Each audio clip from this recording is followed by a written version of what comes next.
have you ever wondered what it really takes to go from being a rock star coder to a great leader? It's a leap that trips up some of the smartest people in tech. Well, today, we're diving into a book that's basically become the essential guide for that exact challenge, Camille Fournier's The Manager's Path.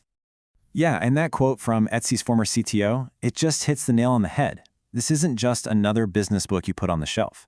It is a real roadmap, written from the trenches, and its advice is practical enough for your Monday morning meeting, but also profound enough to shape your entire career. It really does fill a gap that so many of us have felt.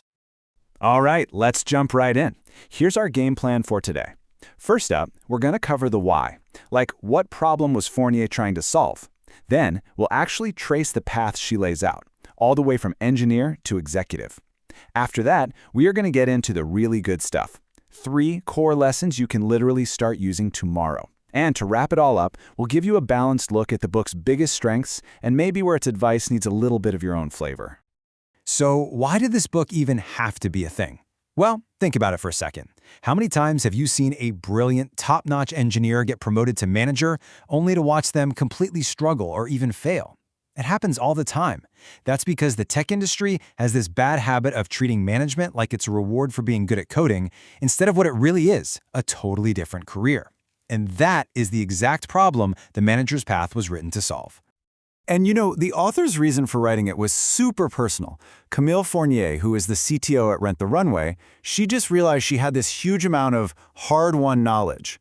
The book actually got its start as a personal challenge for National Novel Writing Month, NaNoWriMo. It was basically her trying to download everything she wished someone had told her, and it just grew into this indispensable guide for all of us. Okay, so now that we get the why, let's dig into the how. We're moving into the next part of our tour, mapping out the super clear step-by-step path that Fournier lays out in the book. Honestly, it's one of its biggest strengths. The whole book is structured like a journey, following the actual stages of a technical leader's career. It kicks off with that very first taste of leadership, mentoring a new engineer. Then it walks you through becoming a tech lead, where you're running a project but not quite managing people yet. From there, it covers that huge leap into people management, then managing other managers, and finally all the way up to the big leagues, like a VP of engineering or a CTO. Each chapter really zeroes in on a specific stage, its unique challenges, and what's expected of you. And this book is so much more than just a simple how-to guide. Woven throughout are these amazing sections called Good Manager, Bad Manager. Think of them like a field guide to all the common issues you're going to run into. They're brutally honest, they help you spot bad patterns in other people, and, maybe what's most important, they hold up a mirror so you can identify those same habits in yourself.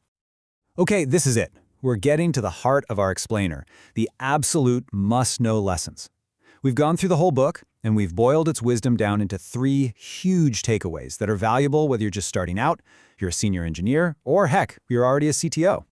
First up, and this one is probably the most fundamental lesson of all, it's the one that everything else is built on, is the idea of radical personal accountability.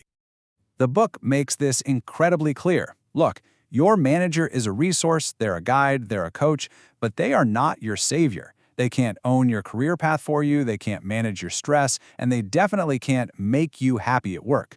Fournier is emphatic that the only person who can really navigate the twists and turns of a career is, well, it's you. And this is where the book gets so practical it's not even funny. It doesn't just tell you to take ownership. It gives you a literal checklist. It says you should be the one setting the agenda for your one-on-ones. You should be the one asking for the specific projects you want to work on. The whole point here is that you have to shift from being a passenger in your career to being the driver. Passivity is just not an option if you want to grow. Okay, the second major takeaway is all about a skill that so many new managers get wrong, usually with the best intentions in the world, and that skill is delegation. Fournier just brilliantly reframes what delegation even is. It's not about clearing your to-do list or just offloading tasks you don't feel like doing. That's not delegation. That's just dumping work on someone else. Real delegation is one of the most powerful tools you have to develop your people. It's your core job as a manager to give your team members the chances they need to learn the skills for their next career step. And this forces you to ask yourself a really tough question. Are you accidentally keeping your team dependent on you, or are you truly empowering them to fly on their own? The book pushes you to delegate important stuff, like running a project planning meeting or being the main contact for a production issue. Yeah, it feels risky at first, but it is the only way to scale yourself and, even more importantly, to grow your team's skills. And now for our final core lesson from the manager's path. This one addresses the biggest and, let's be honest, often the hardest mental shift an engineer has to make. Wow, that quote is just so spot on. The trap that so many new managers fall into is they think their job is to be the super senior engineer, the final word on every single technical decision. Fournier argues that this mindset is basically the fastest way to fail as a leader because your job has completely changed. It's not about you doing the work anymore. It's about creating an environment where your team can do their best work. So here's the bottom line. You have to be willing to let go of being the best coder in the room. Your value isn't measured in lines of code anymore. It's measured in the output and the growth of your entire team. You have to embrace a totally new set of skills that are all about people, communication, process, and strategy. Management isn't the next level of engineering, it's level 1 of a whole new game. Okay, but look, no single book can be the perfect guide for every single person in every situation. So for this last part of our tour, we have to look at this book with a critical eye. Let's talk about what the manager's path does incredibly well and where you might need to add in other resources or just your own good judgment. Let's kick off with its undeniable strengths. First, it is hyper-practical. It is so actionable. Fournier doesn't waste time on theory. She gives you checklists for your first 90 days, questions to ask in your one-on-ones, frameworks for giving feedback. It's the kind of book you can read on a Sunday and actually use on Monday. Second, like we talked about, it covers the entire career path.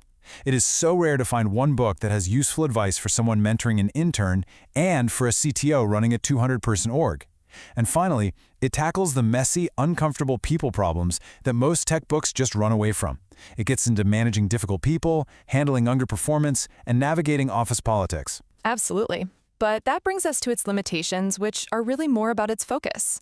First, the book is very, very tech and startup-centric. All the examples, the culture it talks about, it all comes from that fast-growing software world.